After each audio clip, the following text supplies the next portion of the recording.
So we are going to continue with what we were doing before I left. Welcome back, beautiful people.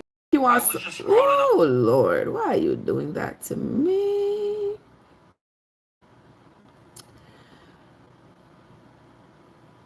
Welcome back. Here we are again. Debs, what's up? Kai, Kel, what's up? Kai, Patrick, and the others. Welcome. Thank you all so much for coming back. We are going to continue we were doing prior to me leaving. We are going to continue with this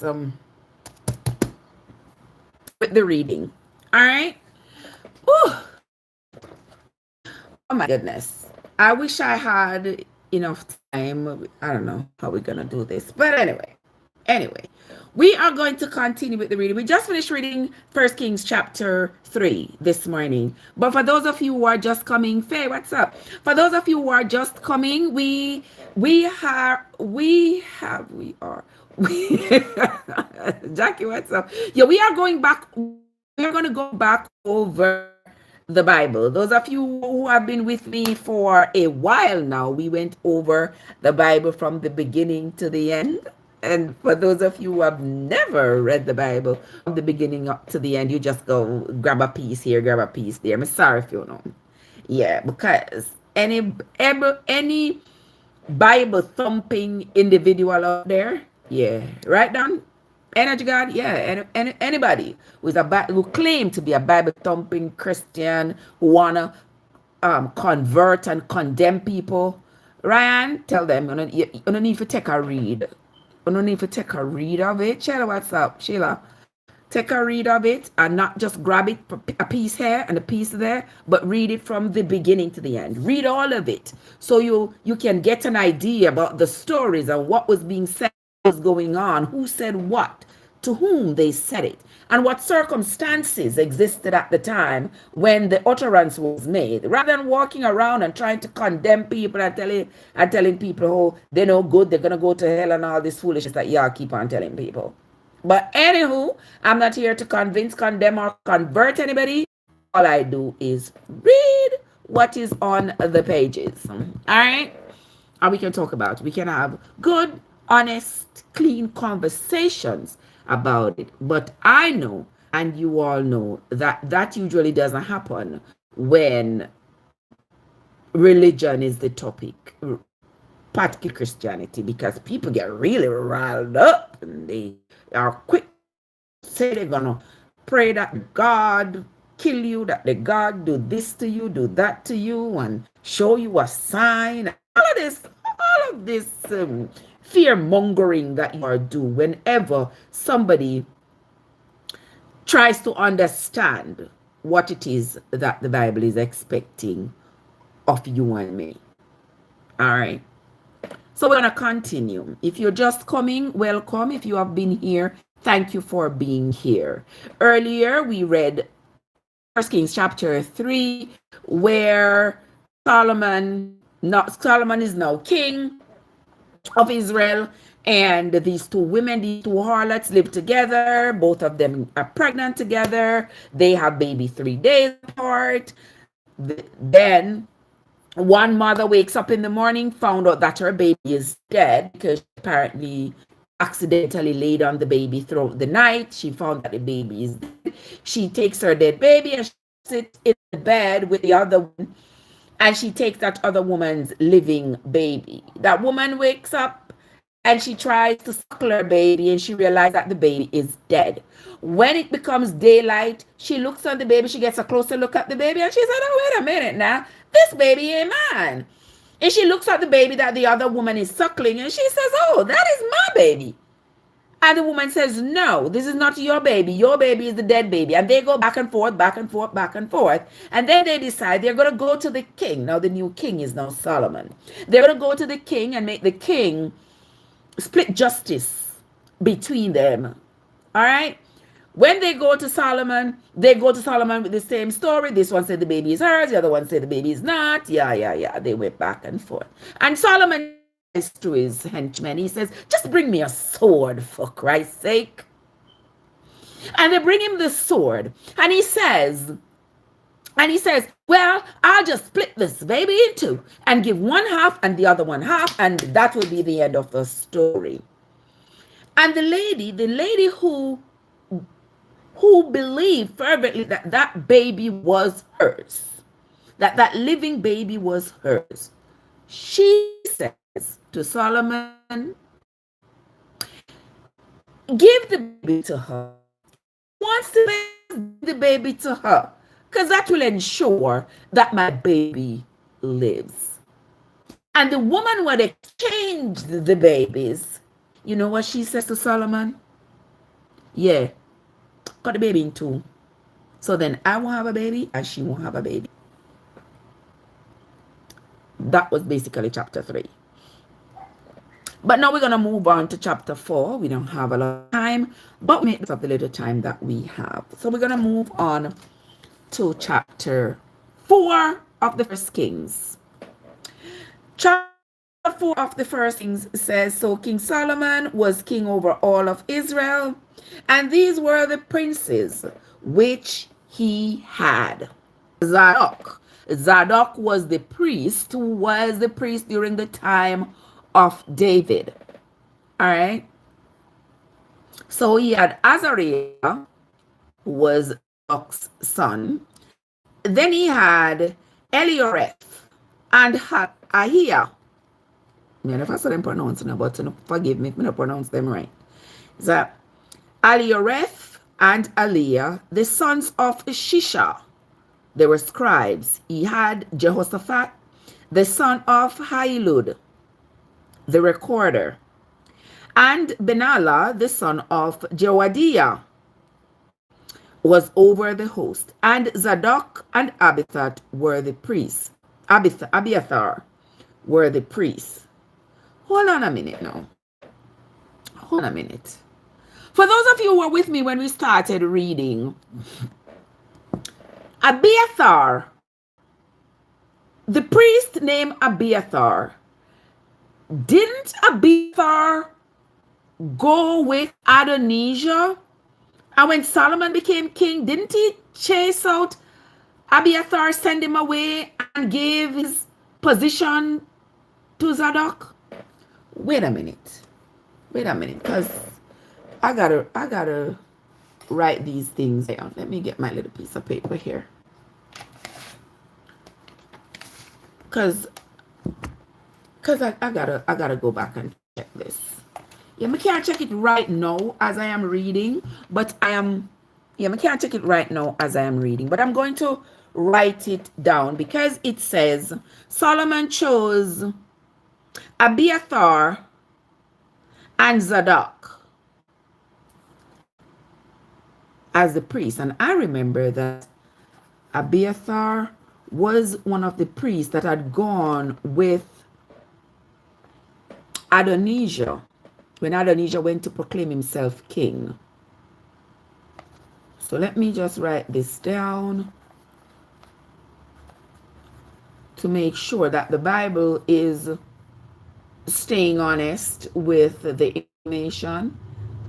Yeah, because we have found, as we have been reading, that that's not always the case. The stories seem to change based on who is telling the story.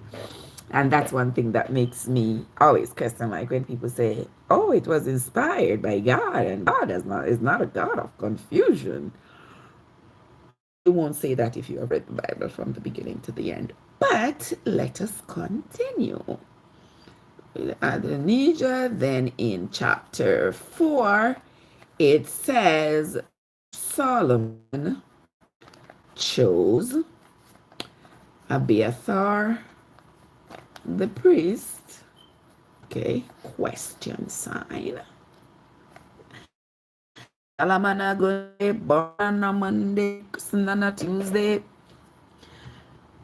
took it on a Wednesday, worse on a Thursday, died on a Friday, buried on a Sunday.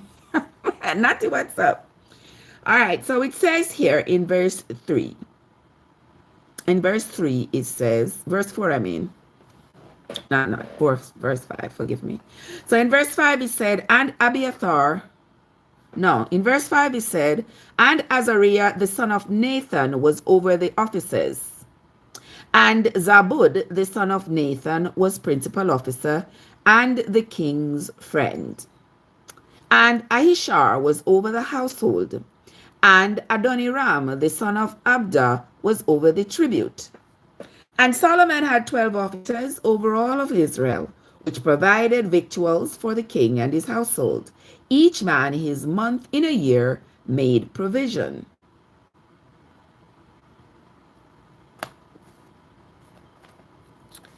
And verse 8 says, and these are their names, the sons of Hur in Mount Ephraim. The son of Dekar is Makaz, and in Shalbim, and Beth Shemesh, and Elon Bethanan, the son of Ezed. In Arubath, to him pertained Sokah, and all the land of Hepher. The son of Abinadab, in all the region of Dor, which had Taphath, the daughter of Solomon, to wife. All right. Bana, the son of Ahilud, to him pertained Tanakh and Megiddo, and all Beth Shean, which is by Zantanan beneath Jezreel. From Beth Shean to Abel Mohala, even unto the place that is beyond Jokneam.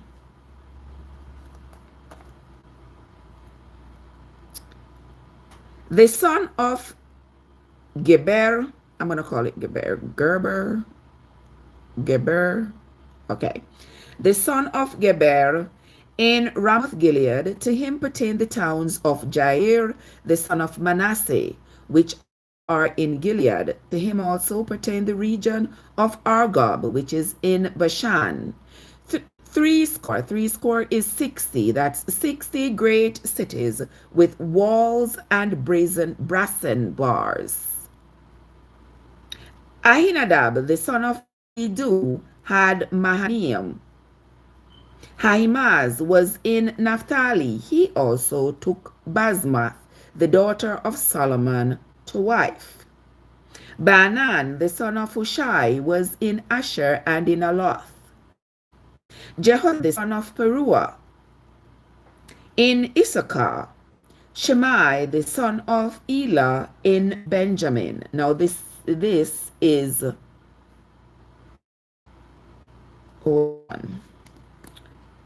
the son of Shemai, the son of Elah. We're going to check that out too, because remember there was a Shammai.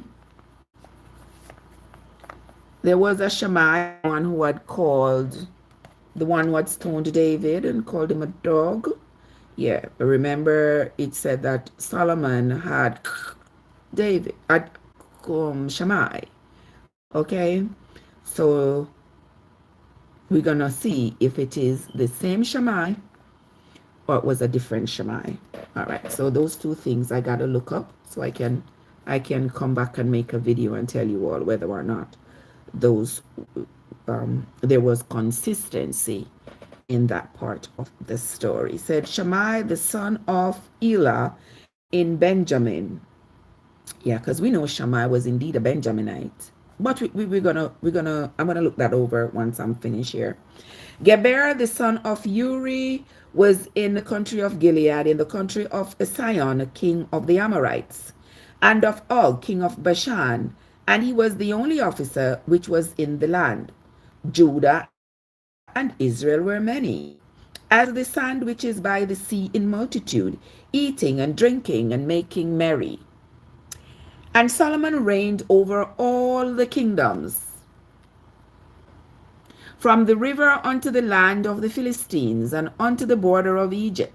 They brought presents, served Solomon all the days of his life. And Solomon's provisions was one day, and Solomon's provisions for one day was 30 measures of fine flour and 60 measures of meal, 10 fat oxen and 20 oxen out of the pastures, and 100 sheep, beside harts and roebucks and fallow deer and fatted fowl. So this is all that was needed to to run Solomon's household in one day. That's because he had so many servants and wives and children and all that. That's what it took to run his household in one day. Verse 24 says, "For he had dominion over all the region on this side of the river, from Tifsa even to Azar, over all the kings on this side of the river, and he had peace on all sides round about him. And Judah and Israel dwelt safely, every man under his vine and under his own fig tree, from Dan even to Beersheba, all the days of Solomon." So Solomon brought about peace to the region. With Solomon's reign, everybody felt safe. Everybody felt as though, I'm minding my business, you minding yours. We have no reason to war. We have no reason to fuss with each other. All right? Verse 26, "And Solomon had 40,000 stalls of horses for his chariots, and 12,000 horsemen. And those officers provided victual for King Solomon, and for all that came unto King Solomon's table, every man in his month. They lacked nothing." So remember, it said that he had in charge of different areas of the operations of the kingdom. Okay. So it's saying they never lacked anything because everybody carried out their responsibilities. Nothing. 28 says, "Barley also and straw for the horses and the dromedaries brought they unto the place where the officers were, every man according to his charge." So every man according to what was asked of him, what was demanded of him, what his job was supposed to be. "And God," they say, "gave Solomon wisdom and understanding exceedingly much, and largeness of heart, even as the sand that is on the seashore. And Solomon's wisdom excelled the wisdom of all the children of the east country, and all the wisdom of Egypt. For he was wiser than all men, wiser than Ethan the Ezrahite, and Heman the Shalcol, and Heman and Shalcol, and Darda the sons of Mahol. And his fame was in all nations round about." So the word went out that Solomon was a very wise man. And everybody took to those words and everybody believed, yeah, Solomon was a wise man, like the way he spoke justice. So everybody round about revered him because of the wisdom that he seemed to possess. "And Solomon's wisdom excelled the wisdom of the children of the east country and all the wisdom of Egypt.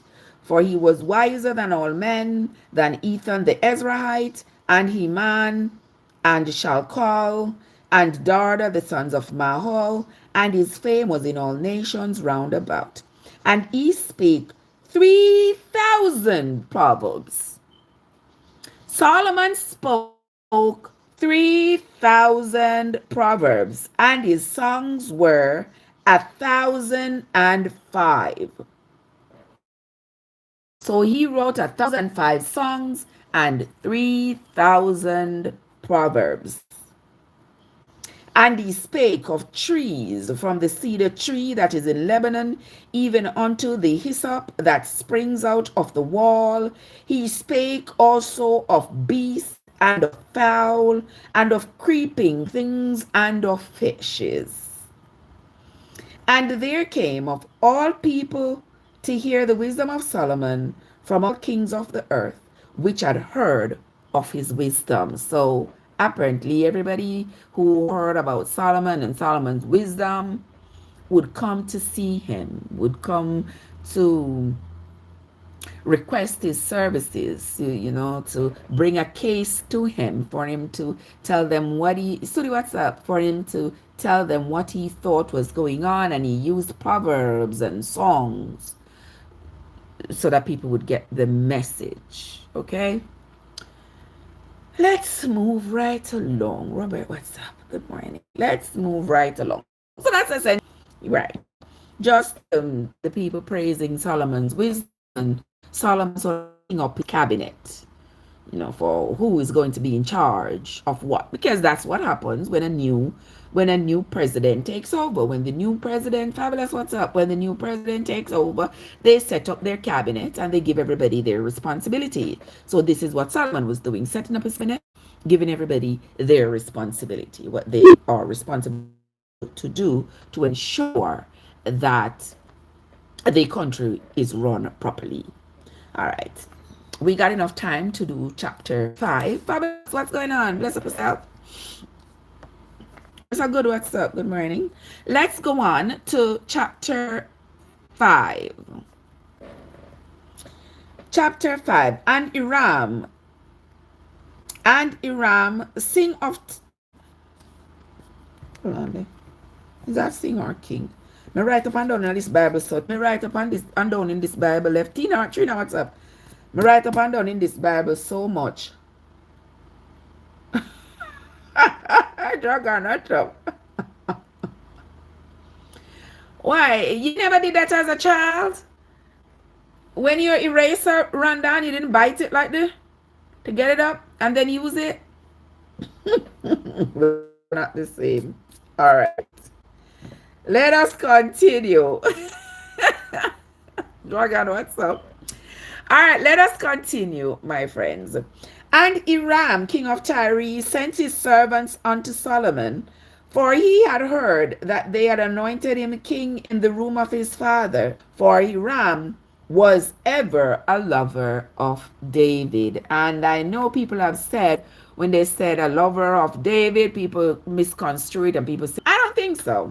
That Iram respected David. He loved David as the king of Israel at that time. Don Mayer, what's up? All right.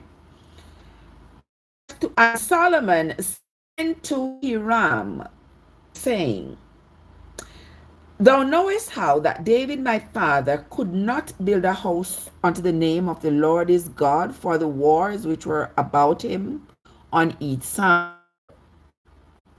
until the Lord put him under the soles of his feet. But now the Lord my God hath given me rest on a current. So here, Solomon is acknowledging that while his father was king, there was usually wars and wars and war all around him. So much so he was so focused on these wars, either participating in them or trying to squash them, whatever the case was, so much so that he, wasn't able to build this house of the Lord, this tabernacle, whatever it wasn't able to build it. So now Solomon is taking this as now his responsibility to do what his father, Deborah was a kappa, what's up? What his father was not able to do. And as I am reading, I implore y'all, Zuri, what's up, my love? I implore you all to look for the inspirations in these stories and share them with me. As you are listening, oftentimes you might hear it better than I can hear it because I'm the reader. So when you all hear the parts of the Bible that are inspired by God, you all let me know. Okay? Let us continue. Now Solomon says, and behold, I build an house unto the name of the Lord my God, as the Lord spake unto David my father, saying, Your son, whom I will set upon your throne in your room, he shall build a house unto my name. Now therefore command thou that they hew me cedar trees out of Lebanon, and my servant shall be with thy servants, and unto thee will I give hire for thy servants according to all that thou shalt appoint. For thou knowest that there is not among us any that can. Who this? All right, no phone this time. Let us continue. Now therefore command thou that they hew me cedar trees out of Lebanon, and my servant shall be with thy servants, and unto thee will I give hire for thy servants according to all that thou shalt appoint. For thou knowest that there is not among us any that can skill to hew timber like unto the Sidonians. All right, so here Solomon is saying to Hiram, the king of Tyre, listen, it is now my turn. It is my time to build this house of the Lord here in Israel because my father wasn't able to. And God had promised him that his son who succeeds him is the one going to be allowed to build this temple. So here what you do, you're going to get your men to work with my men. They're going to bring me lots of cedar wood from Lebanon and bring it over here because that's what we're going to use to build this temple. All right. And it came to pass when Hiram heard the words of Solomon that he rejoiced greatly and said, Blessed be the Lord this day, which hath given unto David a wise son over this great people. Bless up yourself, one king. And Hiram sent to Solomon, saying, I have considered the things which you send me for, and I will do all that you desire concerning the timber of cedar and concerning the timber of fir. My servant shall bring them down from Lebanon unto the sea, and I will convey them by sea in float. Thou shalt accomplish my desire in giving food for my household.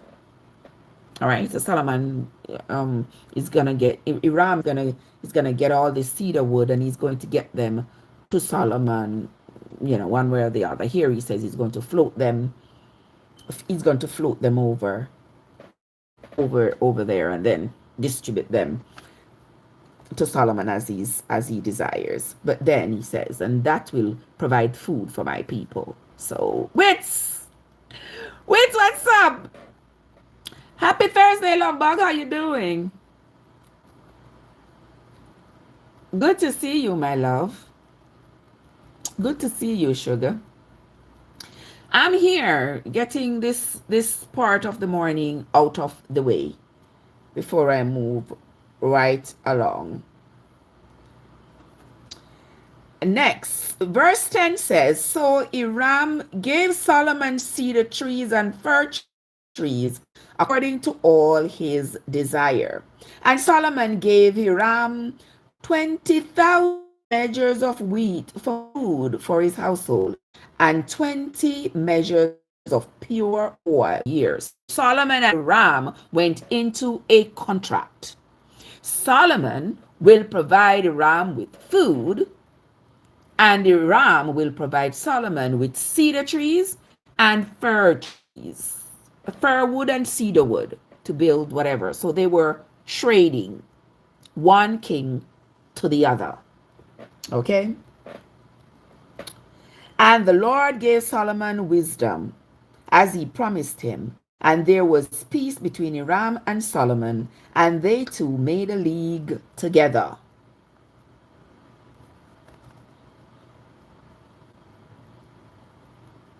What's happening here with my phone? And King Solomon raised a levy out of all Egypt, and the levy was 30,000 the levy. And Solomon had 60.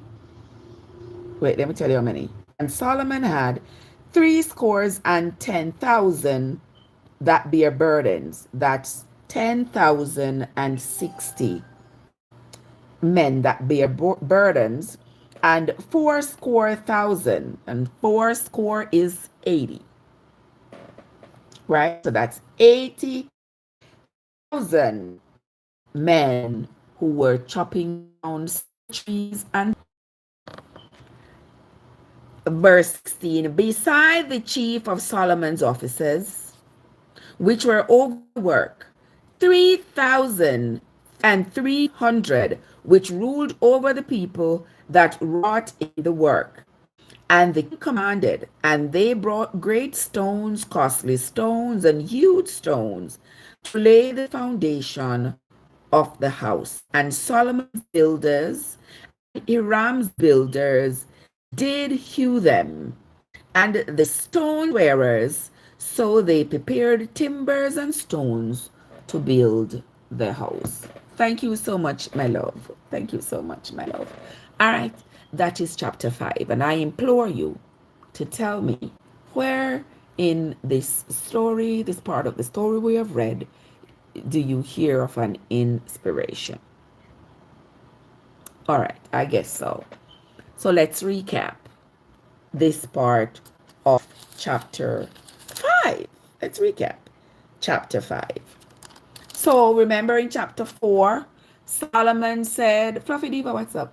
In chapter 4, Solomon is about to build his house, and he's about to build the house of the Lord because his father was not able to. So he's going to build the house of the Lord, but he needs materials to build the house.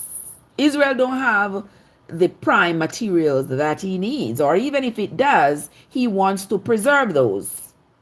Yeah, just like how if you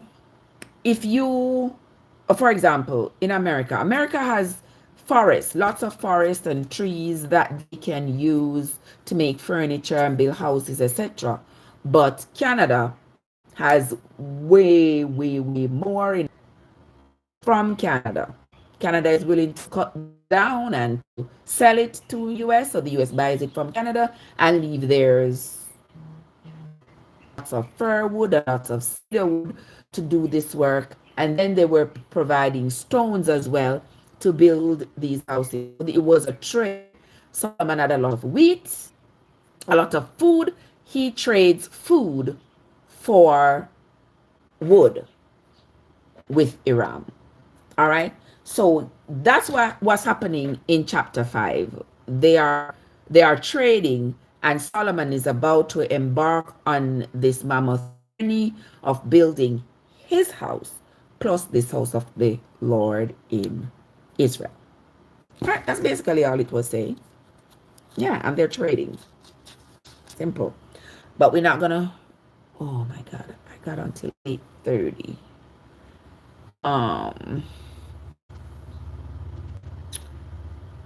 Can we do chapter 6? All right, let's do chapter 6. Let's do chapter 6. And it came to pass. Darren, what's up? Yeah, we are on to chapter 6, my love. We're gonna just do chapter 6 since we are here. We have just about 12 minutes or so before we end the live. Let's do it. And it came to pass in the 400th year,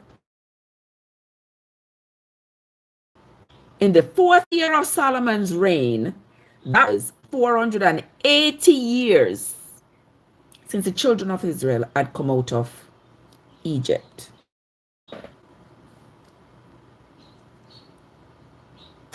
In the 4th year of Solomon's reign over Israel, in the month of Ziph, which is the 2nd month of the year, that he began to build the house of the Lord.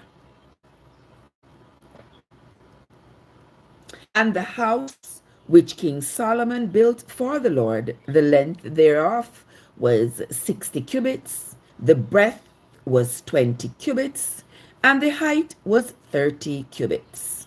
And the porch before the temple of the house, 20 cubits was the length of the porch, according to the breadth of the house, and 10 cubits was the breadth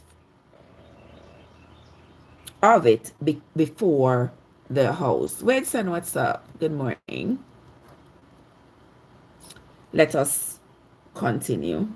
And for the house he made windows of narrow lights, and against the wall of the house he built chambers round about against the wall of the house round about, both of the temple and of the oracle. And he made chambers round about. The nethermost chamber was 5 cubits broad, and the middle was 6 cubits. He made narrow rests round about, that the beams should not be fastened in the walls of the house. The house, when it was in build, was neither hammer nor axe nor any tool of iron heard in the house while it was building. Oh, that was some kind of a tradition there. You hear that? They said while Solomon was building the house of the Lord, they brought in the stones and the wood that were pre-cut because they didn't want any noise from the chisel and the hammers. They didn't want any of that noise in the house as the house was being built. So the stones would have been pre-cut somewhere and brought to the site. The door for the middle chamber was in the right side of the house, and they went up with winding stairs into the middle chamber, and out of the middle into the third.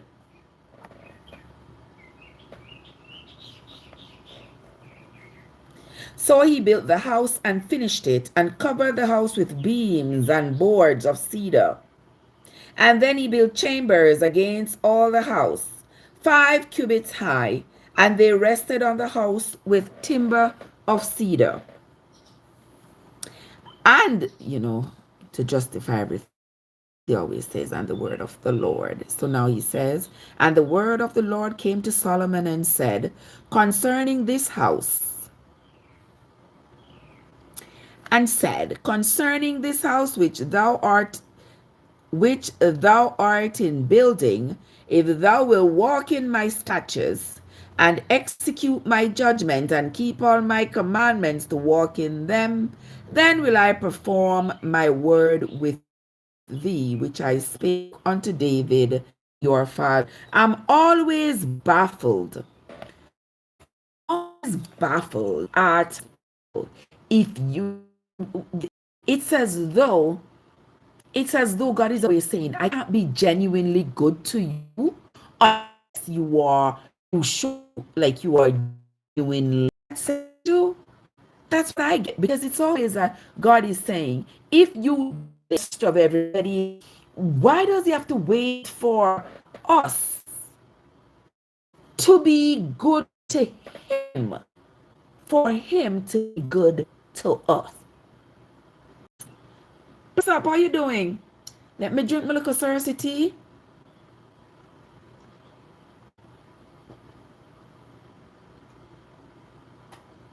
There you go. I know someone will say, you can't drink Cersei tea. Yeah, but there. I am asking, why is it in the Bible that God is always saying, you have to do this for me in order for me to do this for you? Why there has to always be some kind of a contract in that sense? I'm just asking. Because in my humble opinion, if God is genuinely good and genuinely wants the best for everybody, and he holds the keys to all this goodness, there should not have a good. You have to show that you love me, that you can pray, all of this contractual agreement. So I leave questions in my mind. So I'm just asking. That's all. I'm sorry. Let us continue. And if you're just coming, I'm sorry. If you're just coming and you're wondering where we are reading this morning, we are reading chapter 6. Okay? Let us continue.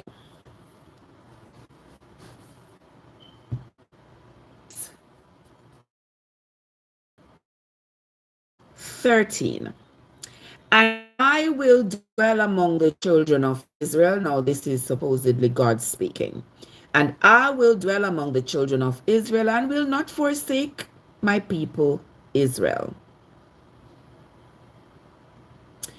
Well, I believe you too. I understand. Somebody says here, well, it sounds like a contract, and I don't understand how the creator can make such a contract with the people he create. I perfectly agree with you. I understand what you're saying. You're like, if you make me how I am, you make me how I am. You are the authority to make me the person you want me to be. How come now you are telling me that for you to be good to me, I I have to praise you and shower you with all of this praise in order for you to be good to me? You are the creator. You know what you created. You know you created this sum up. Yeah. All the traits I have in me, you had the authority to make me not have it. But you choose to make me have it. And then you say, I don't have the power to get rid of it. I have to come back to you to pray and beg you. It's almost like you made me cursed. Yeah.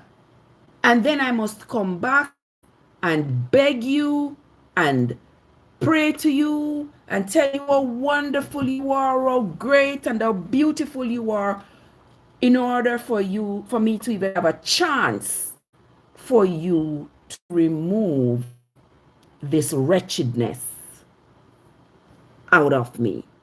And still you say to me, you were born in sin, you were shaped in iniquity, this is who you are, this is who you are going to be. So where is the grace? Where is it? I'm just asking, guys, because remember, I don't do religion. Yeah, I don't support any religion whatsoever. But I read the Bible because the Bible was given to me. Exactly. You are the creator. So you have the authority to make me from everything you are saying there. I believe, I understand, I understand sincerely where you're coming from, because I am just as confused. Like, if I had the power when I made my children, if I had the power to make them how I wanted them, I would sculpt each of them. I would create their minds to be such that they would be able to conquer feats that nobody else is able to. I would make them into perfect human beings, but I don't have that authority. So imagine the person, the entity, the energy that has authority to make us how he wants us. He makes us how he wants us, and then he says, you're not make good. Better, but for you to get back, bow down on your knees and beg me to change you. That's my question, too, Plum. Do I gotta come back for you to recreate me? And then you turn around and said, oh, you gotta be born again. You gotta be born again for him to change you from being how you are, even though that's how he made you. And then you hit me with an that says he made you how he wanted, he made you to be perfect beings. It is confusing, to say the least. It is. And I understand that a lot of people are now waking up, people are asking questions. God, I go show you sign and all of this. Listen, like, it don't faze me when people say that nonsense, okay? Because it only tells me you have not been reading the same book that was given to all of us. I'm not a perfect being because he said I was born in sin. Exactly. Exactly. I was born in sin. I was shaped in iniquity. You made me this way. But for me to change, I must come back to you. Get on my knees. Caress your ego. Tell you how great you are. Tell you that I acknowledge that you have made me wretched. But I don't want to be wretched. So can you please, whatever I do is well done. And I don't change. So I made you all you are supposed to be. So it'll be the point coming to caress your ego again. If you knew what you were doing and you did it and you believe that when you did it, you did the right thing, why am I coming back to beg you to change me then? Just asking. But let us continue. Let us continue. We are on to verse 17. And the house that is the temple before it was 40 cubits, and the cedar of the house outside was carved with knops and open flowers. All was cedar. There was no stone seen. And the oracle he prepared in the house inside to set there the ark of the covenant of the Lord. And the oracle in the front part was 20 cubits in length, and 20 cubits in breadth, and 20 cubits in height. And he overlaid it with pure gold, and so covered the altar, which was of cedar. All right. So Solomon overlaid the house inside with pure gold, and he made a partition by the chains of gold before the oracle, and he overlaid it with gold. And the whole house he overlaid with gold until he had finished all the house. Also, the whole altar that was by the oracle, he overlaid it all with gold. And inside the oracle, he made cherubims, 2 cherubims of olive tree. Each was 10 cubits high, and 5 cubits on one wing of one cherubim, and 5 cubits on the other wing of the other cherubim. From the outer parts of one wing unto the outer parts of the other wing was 10 cubits. And the other cherub was 10 cubits. Both the cherubims were of one measure, one size. The height of one cherubim was 10 cubits, and so was it of the other cherubim. And he set the cherubims inside the inner house, and they stretched forth the wings of the cherubims so that the wing of one cherubim touched the wall, and the wing of the other cherubim touched the other wall, and their wings touched one another in the middle of the house. Hold on there. Let me make sure this phone don't die. Okay. Let us continue. And he overlaid the cherubims with, you guessed it, gold. And he carved all the walls of the house round about with carved figures of cherubims and palm trees and open flowers within, inside and out. You know, when the Bible says within and without, it means inside and out. But that was the language of the day. The floor of the house he covered with, you guessed it, gold, inside and out. And for the enterings of the oracle, he made doors of olive tree. The lintel and side post were a 5th part of the wall.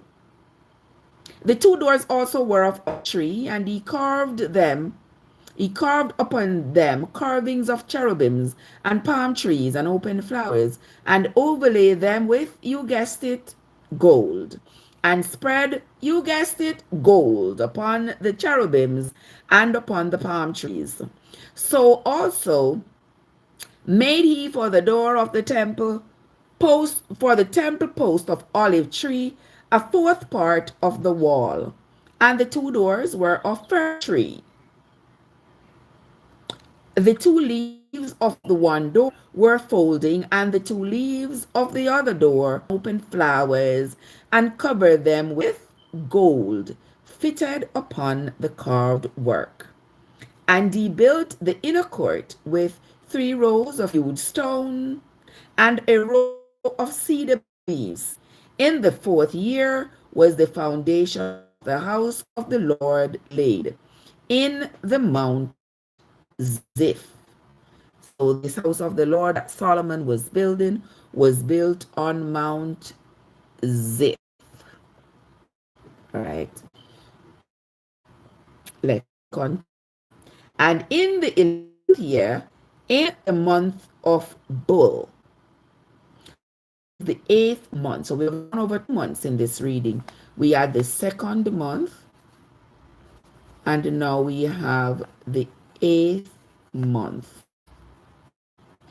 the month of Bull, which is the 8th month, was the house finished throughout all the parts thereof, it. So it took Solomon 7 years to build this house of the Lord, which he built on Mount Ziph. And this was almost 490 years, because it said earlier that Solomon started this. Solomon came into power 480 years after the children of Israel,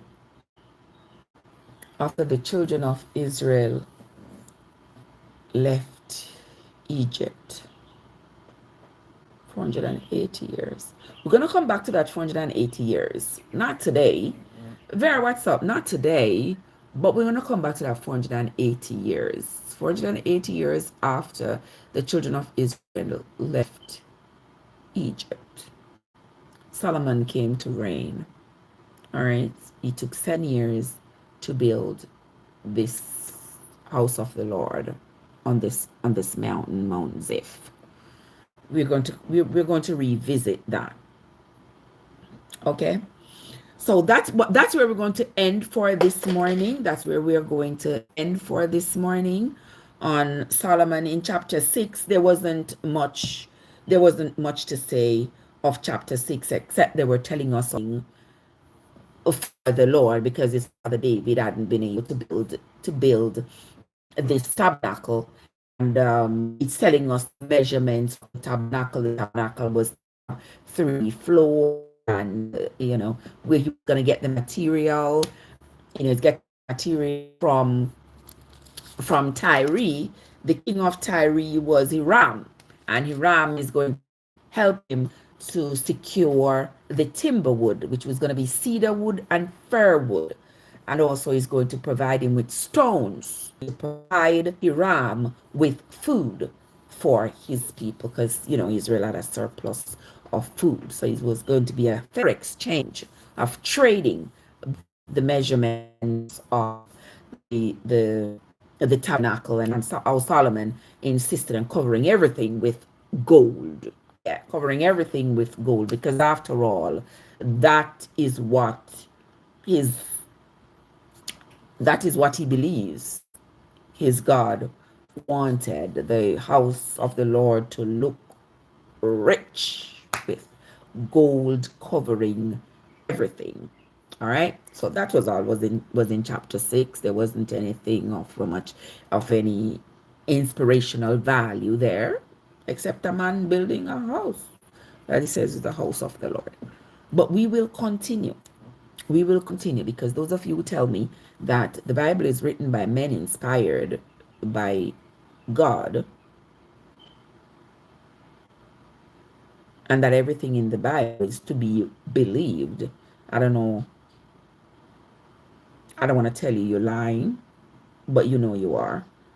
So we are reading it for ourselves and trying to trying to find this inspiration, which we probably need really badly, right? Probably need this inspiration. So let's get it. All right. So that's where we're going to end for today. When we come back to today's Wednesday. Today's Thursday, right? Shoops. When we come back tomorrow, we will continue with the first Kings. We'll continue reading the story. All right. So join me again tomorrow morning, same time, same place, when we will continue with the reading. All right. Once again, I want to say thanks to those of you who tapped and got us to 12K. I appreciate y'all. We will continue tomorrow morning. So join us then, won't you? As we continue on this journey. All right. So that's going to be it for me for right now, my friends. Until next time, this is your girl, Trevessence. Where your journey matters. I'll see you all later. Have yourselves a great day, guys. All right, let me get this done. Let me get that